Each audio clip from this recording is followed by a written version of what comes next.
Hello, and welcome once again to Denton's Tales, where we now continue our look at the Volur. As I mentioned at the end of part 1, Seder wasn't the only form of Norse magic. No, not by a long way, though it is frequently seen as such. All magic in the Viking Age was Seder. If anyone Norse, resorted to magic, well, they used Seder. No, they didn't. Nor were other forms of magic seen as women's work unsuited to men, as Seder was. This was the case with Volur, a separate, distinct form of magic, not connected with Seder, though it could be used along with it, of course, and aspects of it are similar to Seder. Its name actually meaning to chant or to sing, and, as its name might suggest, involving spoken or sung incantations and spells, a vocal form of magic, if you like. The use of voice to achieve the desired results rather than the altered state so frequently required in Seder, though singing and chanting was also used in that art as well. And it was used quite extensively in Volur, it seems, for things like, helping the sick, making childbirth easier for women, one example of that. But masters of the art, and I can say master without being accused of sexism in any way, since it did not involve any stigma when practiced by men, unlike Seder.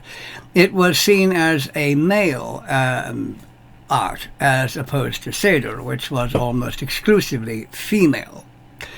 They were said to be able to make distant ships founder, or indeed keep them afloat. They could raise storms, they could make armor useless in battle, as well as doing quite helpful things like, putting out fires, for example. Volur could also involve singing the runes, invoking the power of each individual rune itself by holding it in the hand in the form of a talisman or other physical device, or painting it on the body and then singing or chanting the name of the rune over and over again, producing a very hypnotic sort of trance-like state. Now, I think that is still done today in some shamanic practices, and it's probably very much the same as would have been done 1,000 years ago. One way I've heard it would be to repeat the name of the rune in full. Let's say Fehu. You would sort of go Fehu, Fehu, Fehu, and also the syllables. Fe, fe, fe, fe, hu, fe, fe, fe, fe, hu. Yeah, so it would get quite hypnotic after a while to do that. In the poem Havamal from the poetic Edda, Odin tells of 18 magic songs that he knows, songs to cast spells. He is talking about Volur, and these are referred to as the 18 spell songs of Odin, stanzas 145 to 164 of Havamal. And he goes into great detail of what each song does, and the fact that he knows these songs. And Odin was very fond of knowing things. He liked to know something about everything. So since you can read these spells, the songs, I should say, in Havamal, can you perform them yourself? No, I'm sorry, you can't. You see, Odin knew quite a lot of things. Oh yes, as I said, he simply loved knowing things. But he wasn't exactly a sharing person by a long way, and unfortunately, he didn't share any of the great knowledge. He kept it very close to his chest. In the case of the 18 spell songs, he simply said what these spells would accomplish. But now, here, he does not say anything anywhere about the words to use or how to perform the actual casting of the spells, just that he knew how to do it. Well, good for him, that was lovely, but that knowledge doesn't help us very much. That is something I'll come to again in a moment. And it's part of the problem we have in understanding much of the Old Norse magic. Now, as I already touched on, Golder did not have the female association of Seder. It was linked more to Odin than to Freya. So men practicing it would not have been considered ergi, unmanly, effeminate, or anything like that. Nor did it attract the wrath of the Christian church later on in the way that Seder did. The church, of course, banning out of hand anything magic that had to do with women. I mean, women. I mean, how could they let them do anything? I mean, I ask you, they're only there to make men happy in bed and cook the dinner and produce babies, after all. You know, that's what women were for, wasn't it? And the cult of Freya particularly annoyed the church, and anyone practicing anything to do with it would have been severely punished. I mean, you couldn't be letting women carry on like that, could you? Well, not in the Christian tradition, anyway.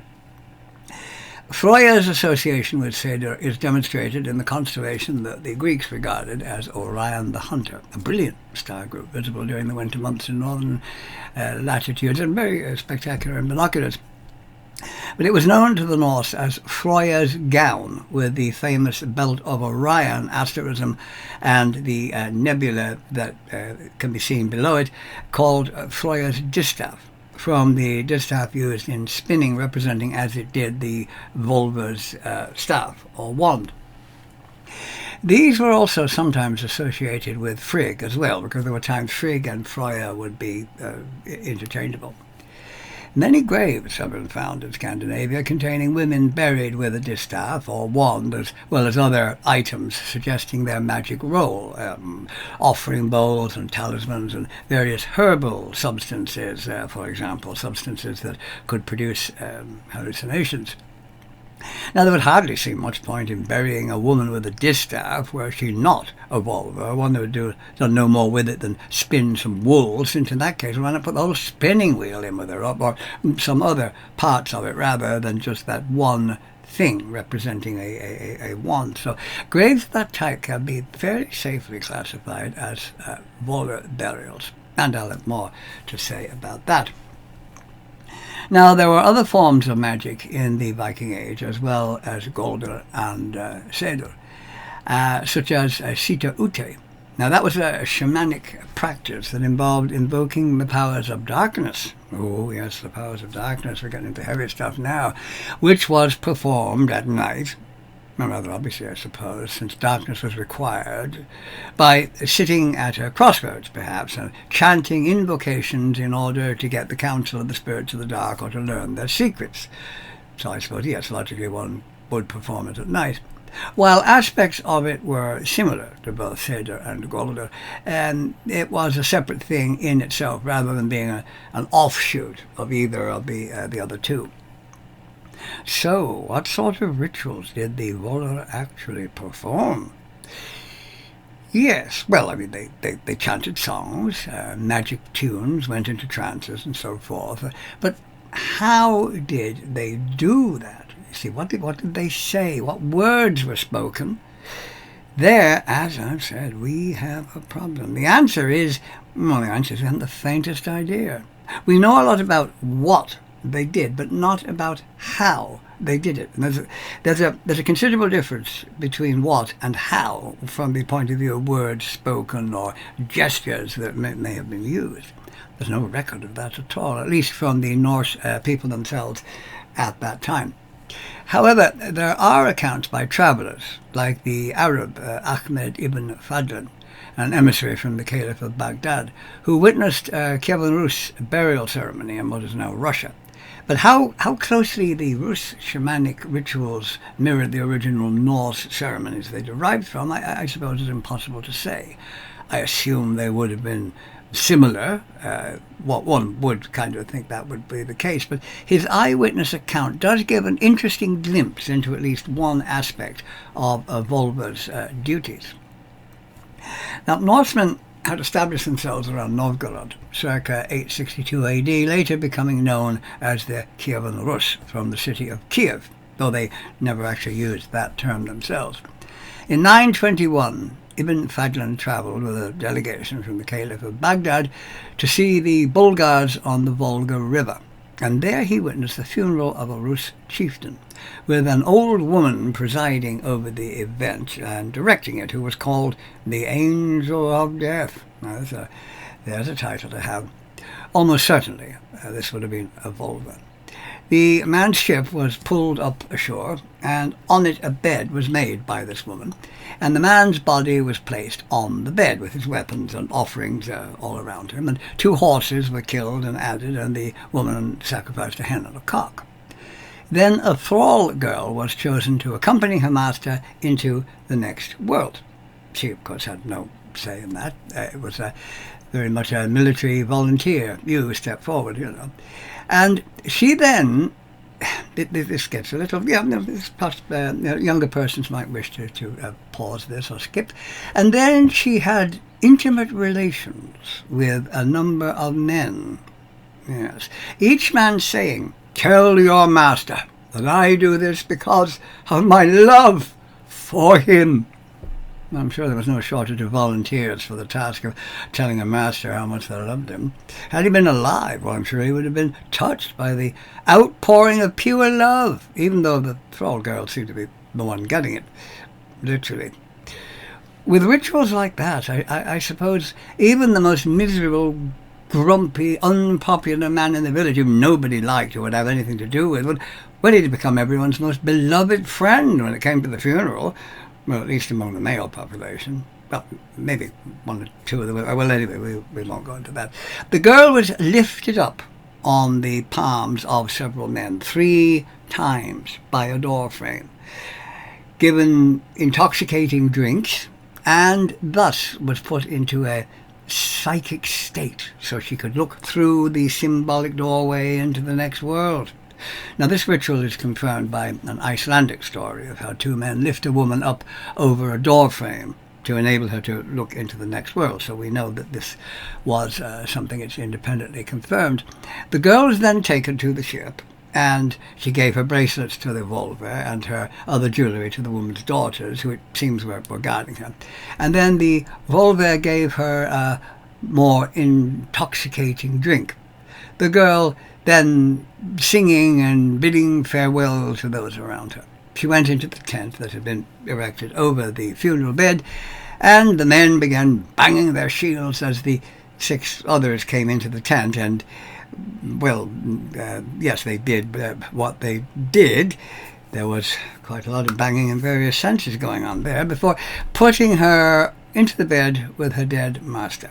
2 men then held her feet, 2 others held her hands, and the Volur put a rope around her neck, 2 men taking the ends and pulling it tight as she pushed a knife between the girl's ribs, killing her. The ship was then set on fire. It was interesting sort of wedding, possibly rather entertaining for some of the mourners, if not for a girl who was to pass on their greetings and love to her master. While the Norse people could write, they had a written language using the runes, first the Elder Futhark and later on the Younger Futhark rune systems, the latter being the one used mostly during the so-called Viking Age. But unfortunately, they never used them to write books, which is rather strange, really. I mean, they could have, but they didn't. They never wrote down their history or their religious beliefs or day-to-day life, using the runes instead for inscriptions on monuments. The Ragnar went somewhere and he never came back, or Sigurd was a great hero, and that sort of thing. They used them as decorations, put them on talismans and rings to bring good luck. They used them in meditation and chants, as in Golden. And the Volur would have used them, of course, but the Norse never recorded anything in detail as to daily life and customs. There was no Sedur for Dummies sort of book that we can consult. Their history, customs, religion, and just about everything else comes down to us either in a handful of accounts by foreign travellers, such as Ibn Fadlan, or in the form of stories, verbal tales that were recounted by wandering poets and storytellers called skalds, who went from hall to hall relating these tales of gods and heroes and greatly praising the local jarl or king in whose hall they were performing, because they wanted to get paid. But those verbal tales, the Norse or Icelandic sagas as they're known, weren't actually written down until often centuries after they were being related by the skalds, finally committed to parchment only in the 13th century, and by Christians, people who did not share the beliefs of those who had created the sagas and were inclined to alter them a bit to make them more acceptable to Christian readers, and particularly more acceptable to the Christian church, which would have taken very unkindly if they thought anything magical was being written down that might enable people to consult with the spirits or anything unholy like that. Most of our knowledge of Norse religious beliefs we owe to the Prose Edda, written in Iceland by Snorri Sturluson, who lived 1179 to 1241 AD, and to another Icelandic work called the Codex Regius, or the Royal Book, which dates from around 1270, and from which we get the collected anonymous poems and stories that form the Poetic Edda, as well as the works of the Danish historian Saxo Grammaticus, who lived 1160 to 1220. But all of these were written long after the days when the sagas had actually been composed and told by the skalds, stories that had been handed down over the years by word of mouth, a very unreliable way to keep things accurate. And they were almost certainly altered in the process, as anything by word of mouth tends to be, as it goes from one person to another. You know, someone maybe adds a little bit to it, or thinks, well, this would be a more dramatic way to tell the same story, or they can't quite remember the story as they heard it from the skalds like 40 years ago, and you get a slightly different version. And they were written down by Christians more than 200 years after the pagan religion had all but ceased to exist. So they have to be seen in the context of pagan stories retold from a Christian viewpoint, and stories that may not have been 100% accurate even by the time they got down to the Christians who wrote them down. So even though men like Snorri were trying to preserve those traditions, passing on the skills of Norse poetry to future generations, we can't be sure how much was altered. Either memory lapses, amended versions in the telling, or to make it more palatable to Christians and particularly the church. Detailed descriptions of actual pagan rituals would probably have been omitted, even if they were mentioned in the sagas and poems to begin with, since the 13th century church would have seen such things as devil worship, oh yes, and recording them in enough detail to make it possible to actually use them to possibly summon evil spirits. Well, that would have been seen as tantamount to telling people how to summon Satan or his minions. There are no real details of the actual incarnations and prayers as such, either in Sedir or Golder.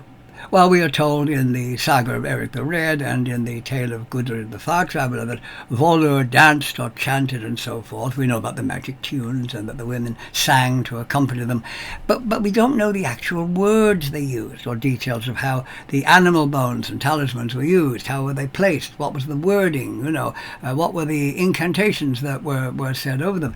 We don't know any special gestures or signs they made, unlike the early liturgy of the Christian Church, which we have in written form. And, we could recreate a Mass from the 12th century, for example, if we wanted to. We have the words. We often have the musical notation for hymns as well. We could recreate those, but we can't recreate those Seder ceremonies correctly because, we don't have the script, you could say. It would be a bit like trying to figure out, the text of Shakespeare's Hamlet. If all you know is that his uncle killed his father, he found out about it, he was really pissed off by that, but he was too weak to do anything about it, and he had a conversation with a skull. You're not going to get the complete text of Hamlet by doing that. The actual wording of many of the ceremonies that the Volur probably would have performed were, I'm quite sure, not even given in the original verbal texts, even if only because a skald wouldn't have wanted to repeat them. They were magic after all. If he had said them, given them in detail, some magical thing might happen. He might not have wanted to say them. And if he had, it's doubtful that Snorri or Saxo would have even considered putting them on parchment. I mean, writing down how to commune with spirits, how to summon the spirits of the night, especially, and things like that. Well, that would get one invited to a very spectacular barbecue in the town square. Yes, a lovely barbecue attended by the whole population. Unfortunately, you were the barbecue. The sad fact is that no actual spells have survived from the Viking Age. Spells and incantations are mentioned frequently in the sagas and the poems, but that is all. No actual proper text of any of them have come down to us.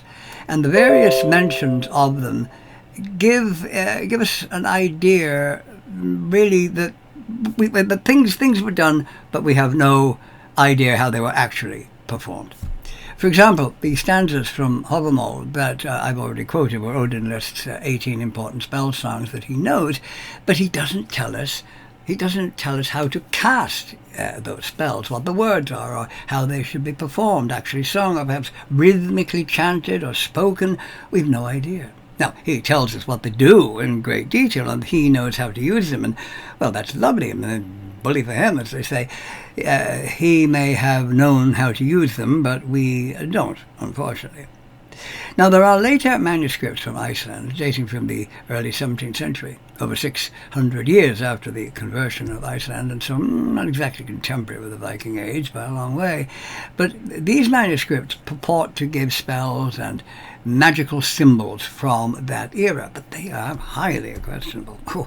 Highly questionable indeed. But much of the symbolism seems more akin to later black magic of Christian times than to anything that would have been genuinely used during the Old Norse period, and was probably a product of church influence. Well, one good example would be a symbol that was said to have been used after digging up a body from a churchyard.